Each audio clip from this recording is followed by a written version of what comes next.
This next story is called The Thunder Boy.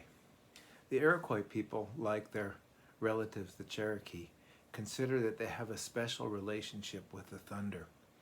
In Iroquois tradition, the thunders are these little men who live up in the clouds. They're only about the height of your knee, but they say when the thunders play their drums, you can hear the banging of their drums all across the sky. And this is a story called Thunder Boy, and it explains why the Iroquois feel connected to the thunders. Long, long ago, there was an older man and his wife, and they lived on an island in the middle of a river, very close to the village where the rest of their people lived in the longhouses.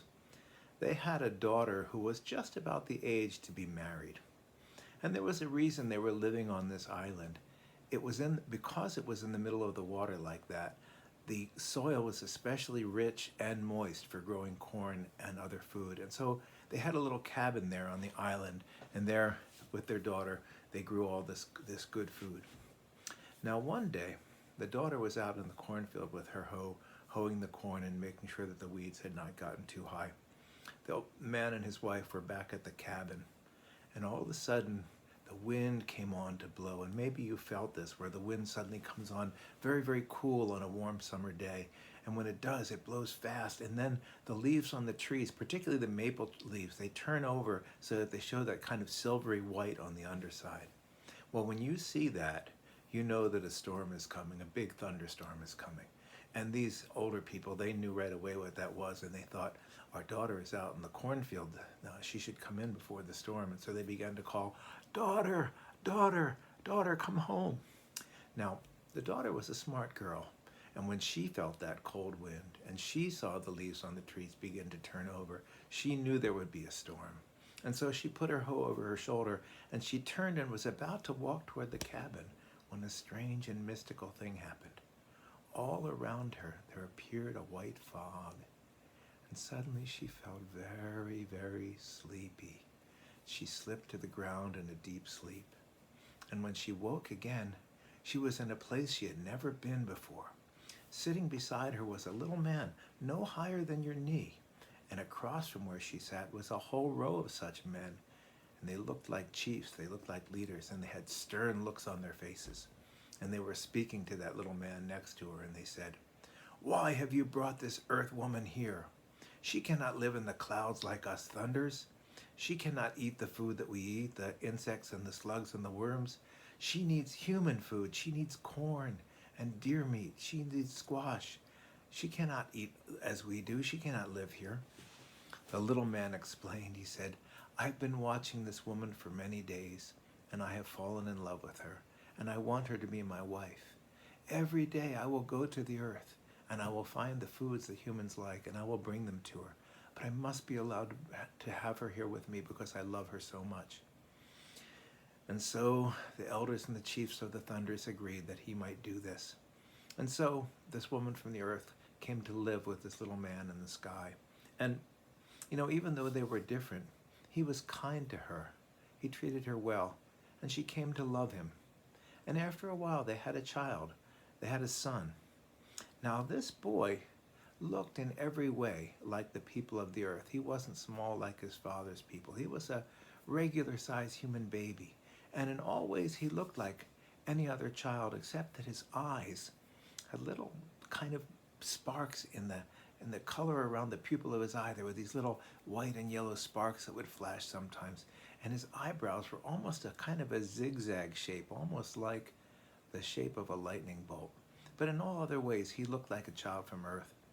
And they lived in that skyland for 5 turns of the year. And after 5 years, the woman spoke to the little man. She said, "Husband, I have come to love you very much, but I have not seen my family in a long time, and I would like to show my child to my parents and to visit my people." Oh, the little man was sad then, but he loved his wife, and he would do anything for her. And so he agreed. But before he did, he said, "When you go back to Earth, you must tell the people, no one must ever strike or hit my son. If they do that, something bad will happen." And so She promised that she would care for him and that she would say that. And after a little while, a white mist appeared around her and her son, and they fell into a deep sleep. And when they woke again, they were back on the earth. Now, I have to tell you that those old people, when they had gone to look for their daughter, when the storm hit and it came on so suddenly and their daughter didn't come back, they sat in the cabin and one said to the other, "Our daughter is a smart girl. She will find a shady place. She will shelter herself and come home after the storm." And they did. They went out and looked for her after the storm, but they did not find her, and they thought that she must have somehow slipped into the river and been drowned, been washed away. And in their sadness, they could no longer stay on the island, and so they moved back to the land on the other side of the river where their people were, and they began to live in the longhouse there. They had about given up, of course, when suddenly one day in front of the longhouse, there was their daughter, and not just their daughter, but a beautiful young boy with her. Oh, the grandparents were so happy. "Daughter, you're alive, and look, you have a son with you. Tell us about him." She said, "Well, I cannot tell you very much, but you must know this. No one must ever hit or strike my son." "Oh, we would never do that. We're so happy to have him here. We're so glad you're home. Come home with us." And so the little boy of the Thunders and his mother came to live with the Iroquois people again. And life was good. Little boy liked having other children to play with, and he got along really well. He looked so much like everyone else except for those little sparks in his eyes. Now, it was an interesting thing about those, because whenever a storm would come, especially a storm with thunder and lightning, those lights in his eyes would sparkle even brighter. And when other children ran inside to get out of the rain, oh no, not this little boy. He loved it. He would run outside and he would cheer, "Yay!" When the thunder would roar, "Yay!" He would run. He was so excited whenever he heard the thunder. Now, his grandmother, she did not think this was good. That little boy should not be out in a storm. He'll catch his death of cold, and he could be hit by the lightning. It's not good for him to be out there. So whenever there was a storm, Grandma was always trying to keep that little boy inside the longhouse, but when that lightning and that thunder came, he was so excited he had to get out. He would run around inside. I have to go, and he would sneak past his grandmother and run out and cheer, "Yay!" when the thunder would roar. Grandmother didn't understand why, of course, and Mother didn't say.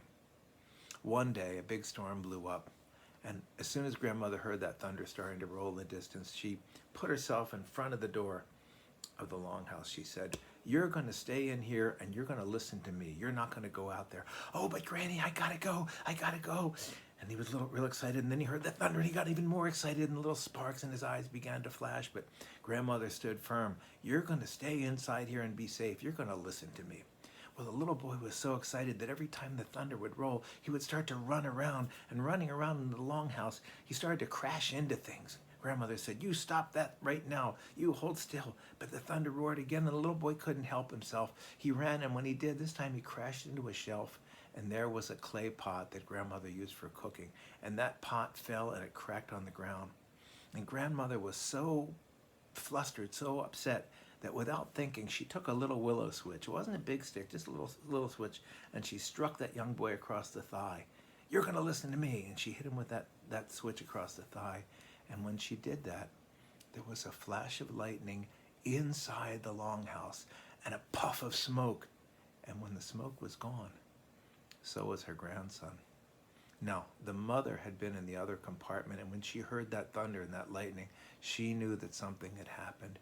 She came into the room and she said, "Someone has struck my son." And there was the grandmother with tears in her eyes. "I didn't mean him any harm. I just didn't want him to be, I was trying to keep him safe. I didn't want him to be sick or hurt. I'm so sorry." Mother said, "Well, we won't see him anymore. He's gone to be with his father and the people in the sky, the thunders." And so the Iroquois people say that because that thunder boy came and lived with us for a little while, and because the marriage of that thunder being with that woman from the earth, that the Iroquois are the friends of the thunder. And sometimes when the thunder goes, the old-time traditional Iroquois people will take out their prayer pipes, and they'll go out and they'll smoke, and they'll send their clouds of prayers and smoke up to the thunders. And they say that, you do that, you're safe from the lightning and the storms won't hurt you, because the Iroquois people have that relationship with the ones who live in the sky. And that is the story of the Thunder Boy.